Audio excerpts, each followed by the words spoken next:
PM কিষাণৰ 23 number কিস্তি পইচাটো ৰিপৰ্টছৰ মতে আপোনালোকে জুন মাহৰ খবৰ দি থৈ যাওঁ। এটা ৰিপৰ্টছৰ মতে এতিয়া 19 লাখ ট্ৰাক চালকে তেওঁলোকৰ যি ট্ৰাক আছে সেই ট্ৰাক চলোৱা তেওঁলোকে বন্ধ কৰিছে। আগবাঢ়িছে পিছৰটো খবৰলৈ। আপোনালোকৰ ঘৰত যদি LPG গেছৰ চিলিণ্ডাৰ আছে তেনেহ'লে চৰকাৰে 8টা নতুন নিয়ম বান্ধি দিছে, যিকেইটাৰ ভিতৰত কিছুমান নিয়মটো চৰকাৰে আগৰ পৰা সেইখিনি বৰ্তমান বজাই ৰাখিছে, কিন্তু তাৰে এটা নিয়ম তেওঁলোকে নতুনকৈ আনিছে। শিক্ষয়িত্ৰী আছে, সকলো নহয় কিন্তু কিছুমান এনেকুৱা শিক্ষয়িত্ৰী আছে যে তেওঁলোকে ক্লাছৰুমত কিবা এটা পঢ়াই থাকোঁতে সেইটো ভিডিঅ' কৰে, ল'ৰা ছোৱালী হোমৱৰ্ক চাই থাকোঁতে সেইটো ভিডিঅ' কৰে। গতিকে এইবিলাক বস্তুৰ পৰা নিজকে আঁতৰাই ৰাখিবলৈ কৈছে। ডিজিটেল আছাম 2.0 চেনেলটো ৰাতিপুৱাৰ এটা নতুন ভিডিঅ' লৈ আপোনালোক সকলোকে পুনৰবাৰ স্বাগতম জনাইছোঁ। যোৱাকালি আপোনালোকৰ কাৰণে ৰাতিপুৱাৰ ভিডিঅ'টো আনিব নোৱাৰিলোঁ, গতিকে আজিৰ এই ভিডিঅ'টোত আপোনালোকক দিবলৈ বহুত কেইটা গুৰুত্বপূৰ্ণ খবৰ আছে। গতিকে হাতত চাহ একাপ লৈ লওক আৰু ভিডিঅ'টো সম্পূৰ্ণৰূপে প্ৰথমৰ পৰা শেষলৈকে চাওক। ভিডিঅ'টো যদি চাই ভাল লাগে ভিডিঅ'টোত লাইক এটাও কৰক আৰু চেনেলটোলৈ যদি প্ৰথম আহিছিলে ছাবস্ক্ৰাইব কৰি লওক এনেকুৱা ধৰণৰ ইনফৰ্মেটিভ ভিডিঅ' ৰেগুলাৰ চাই থাকিবৰ কাৰণে। আহক এতিয়া ভিডিঅ'টো আৰম্ভ কৰোঁ। আগবাঢ়িছোঁ আজি প্ৰথমটো খবৰলৈ আৰু প্ৰথমটো খবৰ আহিছে চাকৰিক লৈ। আপোনালোক যিসকল ছাত্ৰ ছাত্ৰী বা যুৱক যুৱতীয়ে অসম চৰকাৰৰ চাকৰিৰ কাৰণে ৱেইট কৰি আছে, আপোনালোকৰ কাৰণে এটা ভাল খবৰ দিছে মুখ্যমন্ত্ৰীয়ে। মুখ্যমন্ত্ৰী হিমন্ত বিশ্ব শৰ্মা ডাঙৰীয়াই কৈছে যে তেওঁলোকে নতুনকৈ এতিয়া 2 লাখ নিবনুৱাক কৰ্মসংস্থাপন দিব। গতিকে আপোনালোক যিসকল ছাত্ৰ ছাত্ৰী বা যুৱক যুৱতীয়ে ADRE পৰীক্ষাৰ কাৰণে ৱেইট কৰি আছে, খুব সম্ভৱতঃ এই বছৰৰ শেষৰ ভাগত আপুনি ADREৰ নতুন আবেদন প্ৰক্ৰিয়া আৰম্ভ হোৱা দেখিবলৈ পাব পাৰে। চৰকাৰে ৰিচেণ্টলি ইলেকশ্যন শেষ হোৱাৰ পাছতে ৰিজাল্ট দিয়াৰ পাছতে তেওঁলোকে এটা ঘোষণা কৰিছিলে যে তেওঁলোকে এখন কমিটি গঠন কৰিব,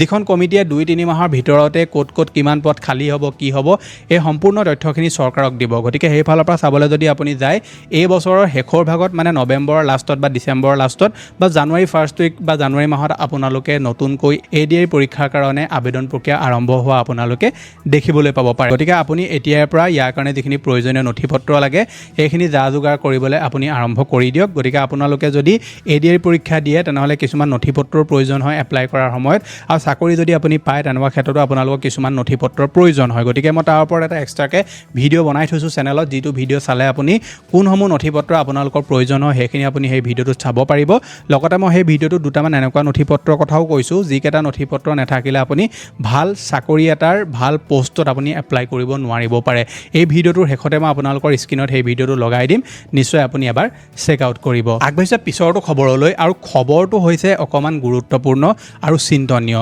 আজিকালি আমি দেখিবলৈ পাওঁ যে ছ'চিয়েল মিডিয়া এনেকুৱা এটা বস্তু হৈ পৰিছে যিটোত প্ৰত্যেকজন লোকেই তাত ভিডিঅ' ফটো বা নিজৰ কিছুমান এনেকুৱা বস্তু তেওঁলোকে আপলোড কৰি দিয়ে যিবিলাক সামাজিক মাধ্যমত দিয়াটো প্ৰয়োজন নহয়। মানুহে ক'লৈ গৈছে, কি খাইছে, প্ৰত্যেকটো বস্তু আজিকালি ছ'চিয়েল মিডিয়াত দেহে তেওঁলোকৰ যে শান্তি লাগে তেনেকুৱা নিচিনাকৈ প্ৰত্যেকটো বস্তু মানুহে ছ'চিয়েল মিডিয়াত আপলোড কৰিবলৈ বিচাৰে। গতিকে সেই সময়তে অসম পুলিচৰ তৰফৰ পৰা সামাজিক মাধ্যমত শিশুৰ গোপনীয়তা সুৰক্ষিত কৰাৰ বাবে স্কুলসমূহলৈ পৰামৰ্শাৱলী জাৰি কৰা হৈছে। এই যিসমূহ তেওঁলোকে পৰামৰ্শ দিছে, কেলৈ দিছে আপোনালোক সকলোৱে জানে যে আজিকালি স্কুলসমূহত কি হৈছে, প্ৰত্যেকগৰাকী ছাত্ৰ বা ছাত্ৰীয়ে কিবা এটা যদি স্কুলত ফাংচন হয় মোবাইল লৈ যায়, বা শিক্ষয়িত্ৰীয়েও কিবা এটা ফাংচন হ'লে ৰীল বনায়, ছাত্ৰ ছাত্ৰীৰ লগত ফটো আপলোড কৰে, বা ক'ৰবালৈ গৈছে তালৈ গ'লেও ফটো আপলোড কৰে। গতিকে এইসমূহ যে বৰ্তমান আমি দেখিবলৈ পাই থাকোঁ ছ'চিয়েল মিডিয়াত, গতিকে তাৰ কাৰণে সামাজিক মাধ্যমত শিশুৰ গোপনীয়তাটো কেনেকৈ সুৰক্ষিত কৰিব তাৰ কাৰণে স্কুলসমূহলৈ অসম পুলিচৰ দ্বাৰা কিছুমান পৰামৰ্শাৱলী জাৰি কৰা হৈছে। তেওঁলোকে কৈছে যে শিশুক চিনাক্ত কৰিব পৰা ফটো বা ভিডিঅ' পোষ্ট কৰাৰ পৰা বিৰত থাকক, সুৰক্ষিত দৃশ্যাৱলী ব্যৱহাৰ কৰক, যেনে গ্ৰুপ ফটো, পিছফালৰ পৰা লোৱা ফটো, ব্লাৰ মুখমণ্ডল আৰু বিভিন্ন কাৰ্যকলাপৰ ফটো বা ইলাষ্ট্ৰেশ্যন। শিশুৰ সম্পূৰ্ণ নাম, শ্ৰেণীৰ সবিশেষ, পৰিচয় পত্ৰ, অৱস্থিতি, ফোন নম্বৰ নাইবা আন কোনো ব্যক্তিগত তথ্য আপোনালোকে ছ'চিয়েল মিডিয়াত শ্বেয়াৰ নকৰিব। শিশু, পিতৃ মাতৃ, অৱস্থিতি নাইবা চলি থকা কোনো অনুষ্ঠানৰ স্থান আদি টেগ কৰাৰ পৰা বিৰত থাকক। স্কুলীয়া ভ্ৰমণ, অনুষ্ঠান, শিবিৰ নাইবা আউটডোৰৰ কাৰ্যকলাপৰ প্ৰকৃত সময়ৰ আপডেট পোষ্ট নকৰিব। প্ৰচাৰ কৰাৰ আগতে প্ৰত্যেকটো পোষ্ট বা প্ৰতিটো পোষ্ট স্কুল কৰ্তৃপক্ষৰ দ্বাৰা পুনৰীক্ষণ কৰাটো নিশ্চিত কৰক। শিশু, পিতৃ মাতৃ বা অভিভাৱকে আপত্তি দৰ্শোৱা শিশুকেন্দ্ৰিক যিকোনো বিষয়বস্তুকে আঁতৰাই পেলাওক। শিক্ষক আৰু কৰ্মচাৰীসকলক চাইবাৰ ছিকিউৰিটি, এছেট মেনেজমেণ্টৰ অপব্যৱহাৰ, AI morphing, grooming, cyber bullying আৰু ডিজিটেল প্ৰাইভেচিৰ সন্দৰ্ভত সজাগ কৰক। গতিকে স্কুলসমূহক তেওঁলোকে পৰামৰ্শ দিছে যে তেওঁলোকে ছাত্ৰ ছাত্ৰীসকলৰ যাতে ফটো ডাইৰেক্টলি ছিংগুলভাৱে যাতে ক'তো আপলোড নকৰে, পৰাপক্ষত তেওঁলোকৰ ফেচসমূহ ব্লাৰ কৰি বা তেওঁলোকৰ আই কাৰ্ডসমূহ সেইসমূহ সম্পূৰ্ণ ব্লাৰ কৰি বা পাৰিলে তেওঁলোকৰ বেক ছাইডৰ পৰা ফটো আপলোড কৰিবলৈ কৈছে বা ফটো ক্লিক কৰিবলৈ কৈছে। আৰু যদি কিবা স্কুল এখনে কিবা প্ৰমোট কৰিছে বা কিবা কৰিছে, সেই ভিডিঅ'সমূহ যেতিয়া শ্বুট কৰিছে সেই ভিডিঅ'সমূহ যাতে পাব্লিছ কৰিবৰ কাৰণে স্কুলে যাতে মানে পাৰ্মিশ্যন দিয়ে তাৰ পিছতে সমূহ পাব্লিছ কৰিবলৈ কৈছে গতিকে আজিকালি আমি দেখিবলৈ পাই থাকোঁ যে ছ'চিয়েল মিডিয়াত প্ৰত্যেকটো বস্তু মানুহে দিয়াটো প্ৰয়োজন বুলি ভাবিব লৈছে বহুতো এনেকুৱা শিক্ষক শিক্ষয়িত্ৰী আছে সকলো নহয় কিন্তু কিছুমান এনেকুৱা শিক্ষক শিক্ষয়িত্ৰী আছে যে তেওঁলোকে ক্লাছৰুমত কিবা এটা পঢ়াই থাকোঁতে সেইটো ভিডিঅ' কৰে ল'ৰা ছোৱালী হোমৱৰ্ক চাই থাকোঁতে সেইটো ভিডিঅ' কৰে গতিকে এইবিলাক বস্তুৰ পৰা নিজকে আঁতৰাই ৰাখিবলৈ কৈছে অসম পুলিচৰ দ্বাৰা স্কুলসমূহক এই পৰামৰ্শাৱলীসমূহ জাৰি কৰা হৈছে গতিকে ইয়াৰ ওপৰত আপোনালোকৰ মতামত কি নিশ্চয় আপুনি তলত কমেণ্ট এটা কৰি জনাবলৈ নাপাহৰিব আগবাঢ়িছে পিছৰটো খবৰলৈ মুখ্যমন্ত্ৰী আত্মনিৰ্ভৰশীল অসম আঁচনিখনৰ কাৰণে আপোনালোক সকলোৱে চাগে নিশ্চয় ৱেইট কৰি আছে মুখ্যমন্ত্ৰী আত্মনিৰ্ভৰশীল অসম আঁচনি কেতিয়াৰ পৰা আবেদন হ'ব মুখ্যমন্ত্ৰী আত্মনিৰ্ভৰশীল অসম আঁচনিত কোনে কোনে এপ্লাই কৰিব পাৰিব এইটো প্ৰশ্ন আপোনালোক বহুতে মোক সুধি আছিলে গতিকে যোৱাকালি আমাৰ চেনেলত এটা মই প্ৰপাৰ ভিডিঅ' আপলোড কৰিলোঁ সেই ভিডিঅ'টো আপুনি নিশ্চয় চেক আউট কৰিব মুখ্যমন্ত্ৰী আত্মনিৰ্ভৰশীল অসম আঁচনিখনৰ আবেদন প্ৰক্ৰিয়া আপোনালোকে জুনৰ শেষৰ ভাগত বা জুলাই ষ্টাৰ্টিঙত আপোনালোকে আৰম্ভ হোৱা দেখিবলৈ পাব পাৰে মুখ্যমন্ত্ৰী আত্মনিৰ্ভৰশীল অসম আঁচনিত আবেদন কৰিবলৈ হ'লে আপোনালোকে যদি জেনেৰেল কাষ্টৰ হয় তেনেহ'লে ক্লাছ 10 পাছ কৰা হ'ব লাগিব যদি অন্য কাষ্টৰ হয় তেনেহ'লে মিনিমাম ক্লাছ 10 লৈকে পঢ়া হ'ব লাগিব আৰু এই পইচাটো 28 বছৰৰ পৰা 45 বছৰ বয়সৰ ভিতৰৰ যুৱক যুৱতী বা ধৰি লওক লোকসকলক চৰকাৰে প্ৰদান কৰিব গতিকে তাৰ কাৰণে আপোনাৰ প্ৰয়োজনীয় কিছুমান নথি পত্ৰও লাগিব আৰু আপোনালোকৰ বয়স যদি তাতকৈ কম বা তাতকৈ বেছি তেনেহ'লে আপুনি আবেদন কৰিব নোৱাৰিব যদি চৰকাৰে এইবাৰ আঁচনিখন আনোতে ক্ৰাইটেৰিয়া চেঞ্জ কৰি দিয়ে তেতিয়া বেলেগ কথা কিন্তু পূৰ্বৰ যিসমূহ ক্ৰাইটেৰিয়া তেওঁলোকে বান্ধি ৰাখিছে সেই ক্ৰাইটেৰিয়া মতে চাবলৈ গ'লে চৰকাৰে এতিয়াও আপোনালোকৰ 28ৰ পৰা 45 বছৰ বয়সৰ যিসকল ছাত্ৰ ছাত্ৰী হওক বা যুৱক যুৱতী হওক বা যিসকল লোকে এপ্লাই কৰিব বিচাৰিছে তেওঁলোকৰ বয়স ইয়াৰ ভিতৰত থাকিলেহে আবেদন কৰিব আগবাঢ়িছে পিছৰটো খবৰলৈ আৰু খবৰটো আহিছে নতুন দিল্লীৰ তৰফৰ পৰা EWSৰ নতুন সংজ্ঞা নিৰ্ধাৰণ দিল্লী বিজেপি চৰকাৰৰ পূৰ্বে বাৰ্ষিক 1,20,000 টকা উপাৰ্জন কৰা সকলক অৰ্থনৈতিকভাৱে দুৰ্বল বুলি গণ্য কৰা চৰকাৰী নীতি সলনি কৰি এতিয়াৰ পৰা বাৰ্ষিক 2,50,000 টকা উপাৰ্জন কৰা সকলোকে EWSৰ অন্তৰ্ভুক্ত কৰা হৈছে এই সকলো এতিয়া লাভ কৰিব চৰকাৰৰ বিনামূলীয়া ৰেচন গতিকে চৰকাৰে যিমান পাৰে সিমান বিনামূলীয়া ৰেচন দিবলৈ মানুহক ট্ৰাই কৰি থাকে EWS চাৰ্টিফিকেট তেওঁলোকে ক্ৰাইটেৰিয়া বান্ধি ৰাখিছিলে 1.2 লাখ মানে 1,20,000 টকা যিটো তেওঁলোকে ৰাখি থৈছিলে বাৰ্ষিক আয় সেইটো এতিয়া বঢ়াই 2,50,000 কৰি দিলে গতিকে দিল্লীত যিসকল লোক থাকে তেওঁলোকৰ যদি বাৰ্ষিক আয় 2,50,000 টকাৰ তলত হয় তেনেহ'লে তেওঁলোকে EWS চাৰ্টিফিকেট বনাব পাৰিব আৰু লগতে ৰেচন কাৰ্ডৰ কাৰণেও এপ্লাই কৰিব পাৰিব ইয়াৰ ওপৰত আপোনালোকৰ মতামত কি এইটো ভাল কৰিছে নে বেয়া কৰিছে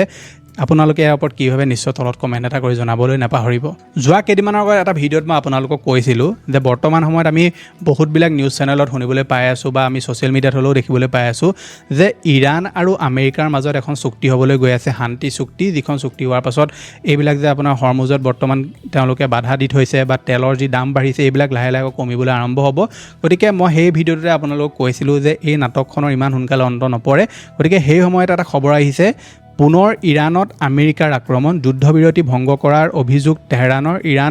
ইৰাণত মিছাইল ঘাটি আৰু জাহাজলৈ লক্ষ্য কৰি আমেৰিকাই আক্ৰমণ কৰিলে গতিকে আমেৰিকাই হওক ইজৰাইলে হওক এনেকুৱা দুখন কাণ্ট্ৰি যি দুখনে ৰেগুলাৰ চিজ ফায়াৰ উলংঘন কৰি থাকে গতিকে সেই একেখিনি কাণ্ডই আকৌ কৰিলে কেইদিনমানৰ আগলৈকে শুনিবলৈ পাইছিলোঁ যে তেওঁলোকে কিবা বোলে চুক্তি কৰিব বোলে কিবা শান্তি চুক্তি পাতিব এতিয়া শান্তি চুক্তি কৰাৰ আগতে তেওঁলোকে আকৌ কাণ্ড কৰি দিলে গতিকে আপুনি ধৰি ৰাখক যে এই যিখন বৰ্তমান ড্ৰামা চলি আছে বা যি যুদ্ধ চলি আছে এইখন যে সহজে অন্ত পৰিব তাৰ কোনো আশা নাই গতিকে এই যুদ্ধখনে বিশ্বত কেনেকুৱা প্ৰভাৱ পেলাই আছে এইটোৰ বিষয়ে আমি সকলো অৱগত হয় গতিকে আহিবলগীয়া কিমান দিনৰ ভিতৰত বা কিমান মাহৰ ভিতৰত এই যুদ্ধখনৰ অন্ত পৰিব তাৰ কোনো এতিয়া একো ঠিৰাং নাই আগবাঢ়িছে পিছৰটো খবৰলৈ আপোনালোকৰ ঘৰত যদি LPG গেছৰ চিলিণ্ডাৰ আছে তেনেহ'লে চৰকাৰে 8টা নতুন নিয়ম বান্ধি দিছে যিকেইটাৰ ভিতৰত কিছুমান নিয়মটো চৰকাৰে আগৰ পৰা সেইখিনি বৰ্তমান বজাই ৰাখিছে কিন্তু তাৰে এটা নিয়ম তেওঁলোকে নতুনকৈ আনিছে গতিকে মই আপোনালোকক থুলমূলকৈ কৈ দিওঁ কাৰণ যোৱাকালি ৰাতি ভিডিঅ'ত মই সম্পূৰ্ণ ডিটেইলত আলোচনা কৰিছিলোঁ আৰু গোটেইকেইটা নিয়ম ক'বলৈ গ'লেও এই ভিডিঅ'টো বহুত বেছি দীঘল হৈ যাব আপোনালোকৰ ঘৰত যদি গেছ চিলিণ্ডাৰ আছে তেনেহ'লে চৰকাৰে কেইটামান নতুন নিয়ম আনিছে যিকেইটা নিয়ম আপোনালোকে শুনি ৰাখক প্ৰথমটো নিয়ম হৈছে যে আপোনালোকে যদি KYC বা EKYC কৰা নাই তেনেকুৱা ক্ষেত্ৰত আপোনালোকৰ যিটো গেছ চিলিণ্ডাৰ কানেকশ্যন সেইটো তেওঁলোকে টেম্পৰেলি ব্লক কৰিব পাৰে আপোনালোকে যিটো ফোন নাম্বাৰ বা যিটো আপোনালোকৰ ধৰি লওক এড্ৰেছ হওক এইবিলাক যদি আপোনালোকে দি ৰখাত কিবা খেলিমেলি কৰি ৰাখিছে বা ফোন নাম্বাৰ ভুলকৈ দি থৈছে বা আধাৰ ভুলকৈ দি থৈছে এনেকুৱা ধৰণৰ খেলিমেলি আপোনালোকৰ যদি কৰি থৈছে আপুনি তেনেকুৱা ক্ষেত্ৰত আপোনালোকৰ যি গেছ সেইটো আপোনালোকৰ বন্ধ হ'ব পাৰে যাৰ ঘৰত পাইপলাইন গেছ আহে সেই পাইপলাইন গেছ থকা লোকসকলে কোনো ধৰণৰ LPG গেছ এতিয়াৰ পৰা লাভ নকৰিব আৰু সেইবিলাক জেগাত LPG গেছ চৰকাৰে টোটেলি বন্ধ কৰা বৰ্তমান যা যোগাৰ চলাই আছে যিবিলাক এজেঞ্চি আছে তেওঁলোকে বৰ্তমান তাত যা যোগাৰ কৰি আছে যে য'ত পাইপলাইন গেছ পায় সেই মানুহে যাতে LPG গেছৰ চিলিণ্ডাৰ লাভ নকৰে লগতে যিসকল লোকৰ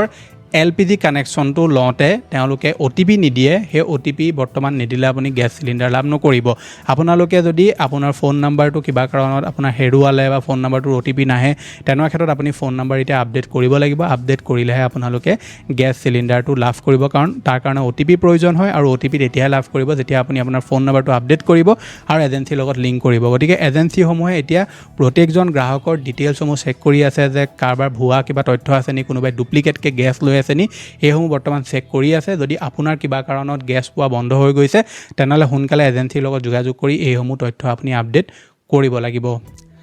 এটা এপ্লিকেশ্যন আছিলে যেটো এপ্লিকেশ্যনৰ নাম আপোনালোকে নিশ্চয় শুনিব পাৰে এপ্লিকেশ্যনটোৰ নাম হৈছে বাইজুছ এতিয়া বাইজুছৰ যি প্ৰতিষ্ঠাপক আছিলে বাইজুৰ ৰবীন্দ্ৰনক 6 মাহৰ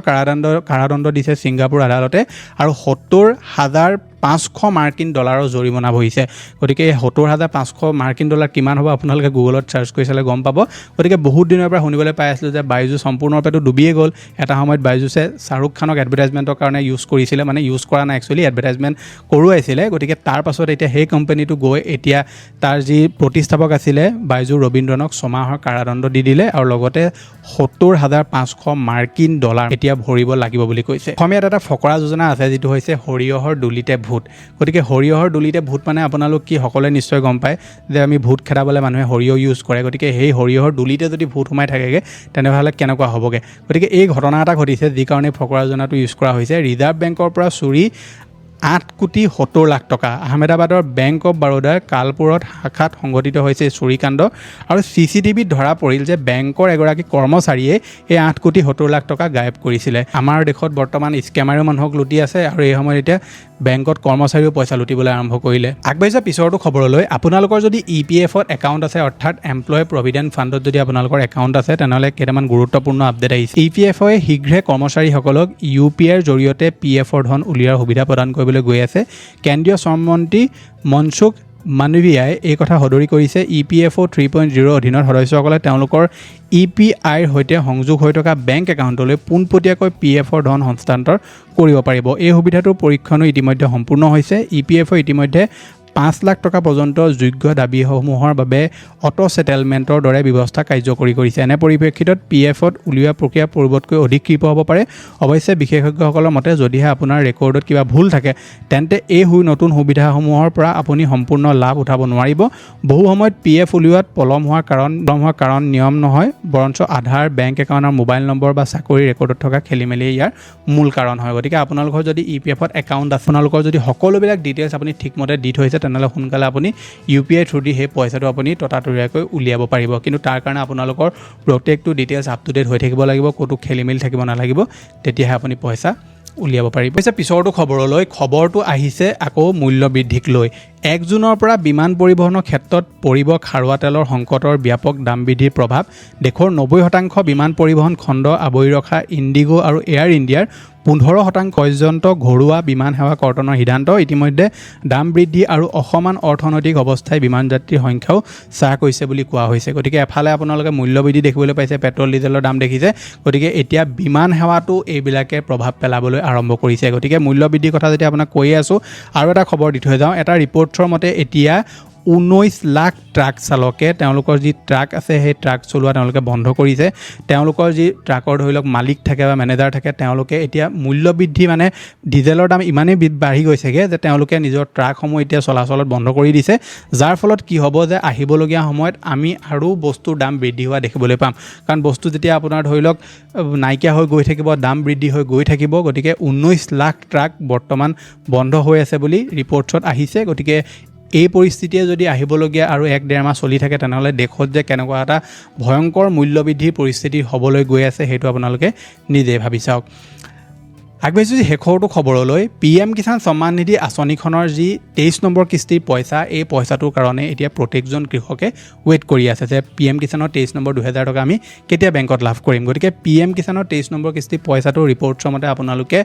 জুন মাহৰ শেষৰ ভাগত বা জুলাইৰ আপুনি মাজ ভাগত পোৱাৰ সম্ভাৱনা আছে তাৰ কাৰণে আপোনালোকে সকলোবিলাক কাম এতিয়া ঠিক কৰি ৰাখক যদি আপুনি এতিয়ালৈকে ফাৰ্মাৰ ৰেজিষ্ট্ৰেশ্যন কৰা নাই সোনকালে আপুনি CSC চেণ্টাৰলৈ গৈ ফাৰ্মাৰ ৰেজিষ্ট্ৰেশ্যনটো কৰি ল'ব পাৰে লগতে আপোনালোকৰ যদি ষ্টেটাছটো চেক কৰা নাই আপুনি সেইটো চেক কৰি চাওক আৰু ষ্টেটাছত যদি আপোনাৰ কিবা খেলিমেলি দেখাইছে তেনেহ'লে সেইখিনি আপুনি শুদ্ধ কৰিলেহে চৰকাৰৰ এই যিটো 2000 টকা সেইটো আপুনি লাভ কৰিব গতিকে এইকেইটাই আছিলে যে আপোনালোকক দিবলগীয়া আপডেট আশা কৰিছোঁ আপোনালোকে ভিডিঅ'টো চাই ভাল পালে যদি ভাল পালে ভিডিঅ'টোত লাইক কৰিব চেনেলটোলৈ যদি প্ৰথম আহিছিলে ছাবস্ক্ৰাইব কৰি ল'ব এনেকুৱা ধৰণৰ ইনফৰ্মেটিভ ভিডিঅ' ৰেগুলাৰ চাই থাকিবৰ কাৰণে বাকী আপোনালোকৰ স্ক্ৰীনত মই এতিয়া দুটা ভিডিঅ' দিছোঁ এটা হৈছে ছাত্ৰ ছাত্ৰীসকলৰ কাৰণে আৰু এটা হৈছে যোৱাকালি গেছ ৰিলেটেড চৰকাৰে যিসমূহ নিয়ম আনিছে সেই নিয়মখিনিৰ ওপৰত যোনটোৱে আপোনালোকৰ কাৰণে প্ৰয়োজনীয় সেইটোৱে চেক আউট কৰিব মই লগ পাম এটা নতুন ভিডিঅ'ত আজিলৈ ধন্যবাদ